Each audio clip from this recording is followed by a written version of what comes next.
बागेश्वर धाम में होली महोत्सव का हुआ समापन। 120 किलोमीटर लंबी यात्रा के लिए बोले हिंदू राष्ट्र की परिकल्पना के साथ यात्रा की जाएगी।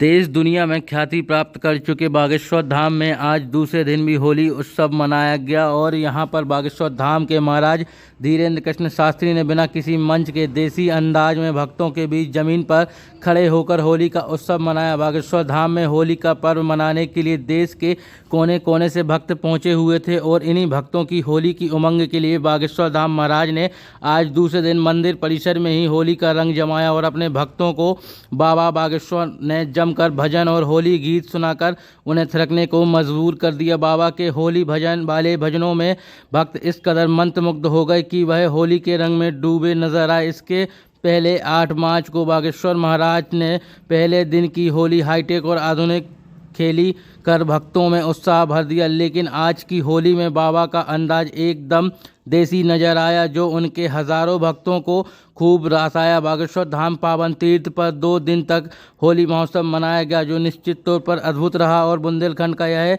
अनूठा आयोजन था जिसमें समूचे भारत के लोग और होली महोत्सव के रंग में रंग कर बागेश्वर बालाजी के रंग में रंगे। अगले साल इसे दिव्य और भव्य होली महोत्सव मनाया जाएगा। यहाँ पर हर जगह के गीत, ब्रज के गीत, अयोध्या के गीत, बागेश्वर धाम के होली के गीत गाए गए और होली के रंग में श्री हनुमान जी महाराज के गीत भी गाए गए। हनुमान जी ने भी होली खेली। वहीं दूसरी तरफ उन्होंने 120 किलोमीटर जो लंबी यात्रा निकाली जानी है उसको लेकर भी बयान दिया और उन्होंने कहा कि सनातन ही हमारा उद्देश्य है। सनातन धर्म को लेकर सनातनी संस्कृति को बचाने हेतु सनातनी हिंदुओं को जगाने के लिए निरंतर हमारे बागेश्वर धाम से बालाजी की कृपा से प्रत्येक बागेश्वर धाम परिवार का शिष्टमंडल कर रहा है। उसी में हम भी एक गिलहरी की भूमिका निभाते हुए सनातन धर्म की और हिंदू राष्ट्र की परिकल्पना के साथ यह यात्रा की जाएगी। पिछले दिनों एक पोस्ट वायरल हुई थी जिसमें 120 किलोमीटर की जो लंबी यात्रा है वह कांग्रेस के समर्थन में निकालने की बात सामने आई थी। उसी को लेकर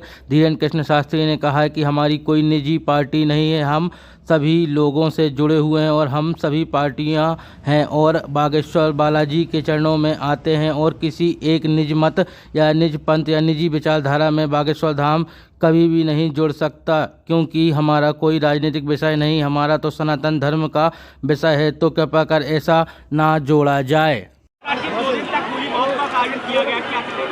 श्री सीताराम की जय, बागेश्वर धाम की जय। बागेश्वर धाम पावन तीर्थ पर 2 दिन तक होली महामहोत्सव मनाया गया जो निश्चित रूप से बड़ा अद्भुत रहा और अनूठा बुंदेलखंड का यह एक अनूठा आयोजन था जिसमें समूचे भारतवर्ष के लोगों आए और होली महोत्सव के रंग में रंग कर बागेश्वर बालाजी के रंग में रंगे। अगले साल इससे भव्य और दिव्य मनाया जाए। कहाँ की होली खेली गई? यहाँ पर हर जगह के गीत, ब्रज के गीत, अयोध्या के गीत, बागेश्वर धाम की होली के गीत गाए गए और होली के रंग में श्री हनुमान जी महाराज के गीत भी गाए गए कि हनुमान जी ने भी होली खेली।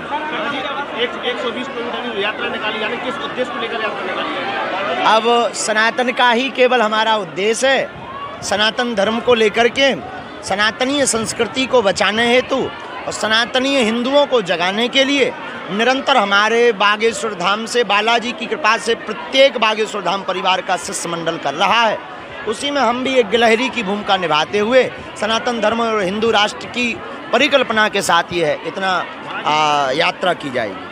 पहले पेपर में छपा था कि कांग्रेस के समर्थन में यात्रा निकाली, इसको लेकर क्या कहना है? इस पर जी कोई पार्टी नहीं है, हम सभी लोगों से जुड़े हैं और हमारी सभी पार्टियां हैं बागेश्वर बालाजी के चरणों में सभी आते हैं और किसी एक निज मत या निज पंथ या निज विचारधारा में बागेश्वर धाम कदापि नहीं जुड़ सकता क्योंकि हमारा कोई राजनीतिक विषय नहीं है, हमारा तो सनातन धर्म का विषय है। तो कृपा करके न ऐसे प्रश्न पूछे जाएं न ऐसा जोड़ा जाए।